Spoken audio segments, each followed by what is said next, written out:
welcome back to the Monday Injury Report. As you can see or hear, my voice is injured, so I'm not going to do too much talking today. But what I am going to do is I'm going to have Dr. Mark Casimiro put some dry needles in my neck. A couple weeks ago we talked about how I was dealing with some neck pain, a lot of it from sitting at a desk all the time.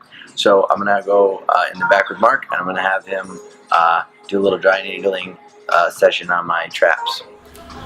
What up, gang? So we're gonna do a little bit of needling for our office athlete here, one Nicholas Valletta. Spends a lot of time in front of the computer, like we were discussing maybe last week or the week before that on the injury report. So we're gonna get a little live demonstration of some needling. We're gonna do Nick's upper trap muscles, upper trapezius muscles on both sides. This can be really helpful. We do this a lot with some of our office athletes, as we like to say. So people that have to sit a lot in front of the computer, teachers, marketing people, business people, computer engineers, like all that fun stuff.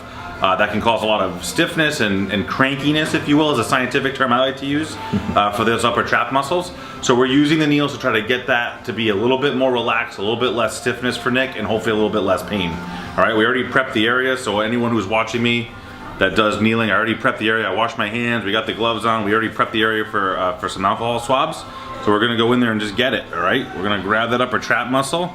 You know, Nick's easy. He's got those nice beefy upper traps because he lifts weights. No big deal. What? All right, we got that needle. And then what I like to do is we go into a couple of different spots on that upper trap itself, right? We try to go down to where those trigger points might be. And then we're doing what we call like pistoning, where we come in and out of that muscle, all right?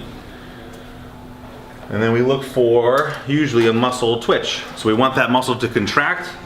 When we go in there, if we don't get a contraction, that does not mean that it's not going to be effective or not help with Nick's symptoms. So we're upper trap muscle again, just a different spot on that muscle.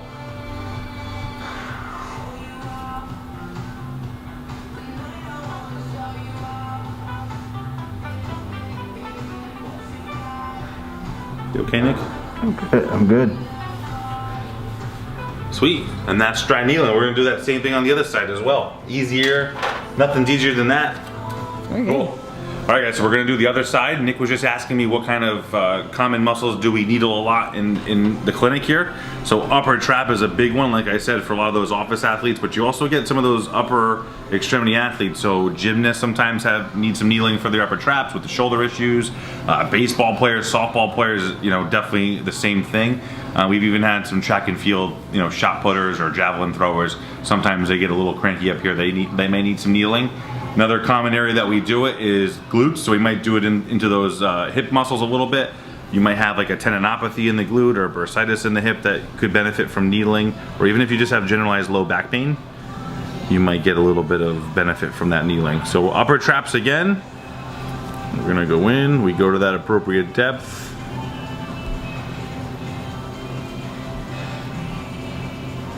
Ooh, that's a good one there, Nick. You feeling okay? Yeah. I felt that one. Better than a cup of coffee in the morning, right, Nick? Whew. I like that. All right, one last time here. Nah, this way's gonna be better, Mark.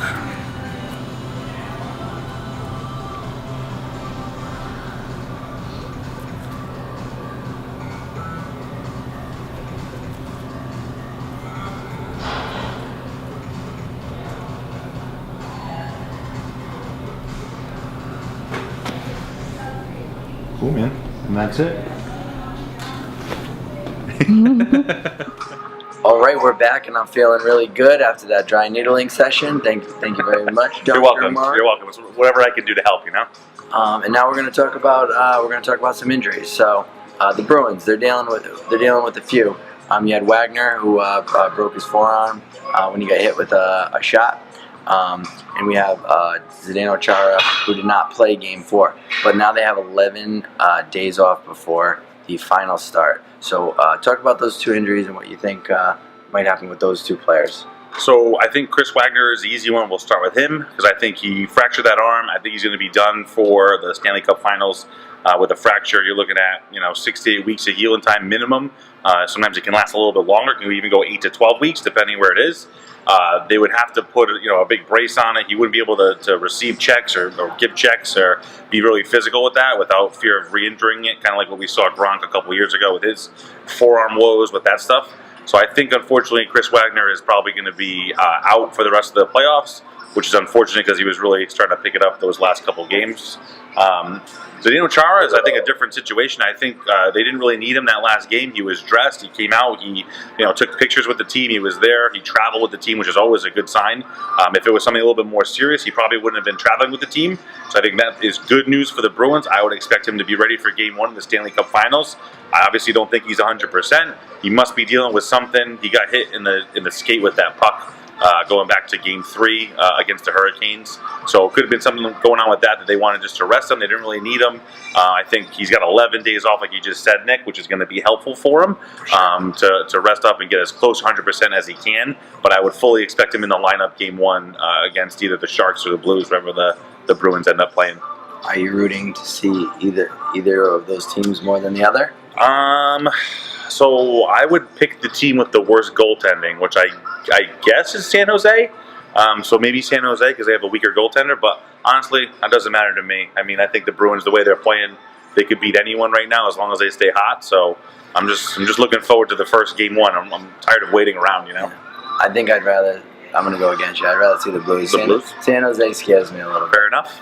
They have a lot of offensive talent. And you get the whole Joe Thornton thing. Jumbo Joe. Coming full circle back against the Bruins. All right, we're going to switch sports, talk about basketball. Kevin Durant.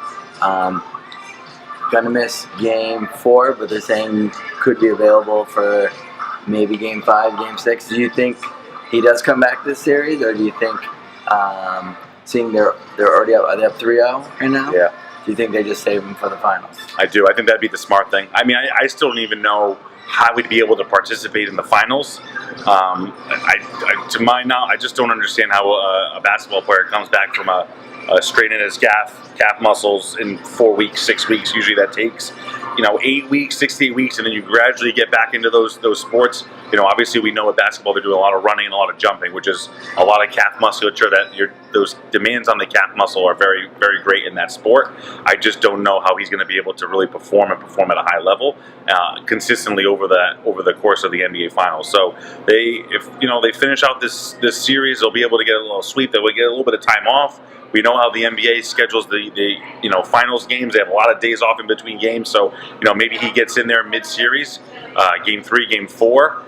Every time I hear a report on Kevin Durant, they're reevaluating him. I mean, it's just a matter of how he's feeling and how he's responding to the treatment. How does he feel walking? Has he been able to tolerate any running or jumping or anything like that? Those types of forces. And they try to ramp up those forces as the weeks go on. It's just a matter of how he responds that night and the next day.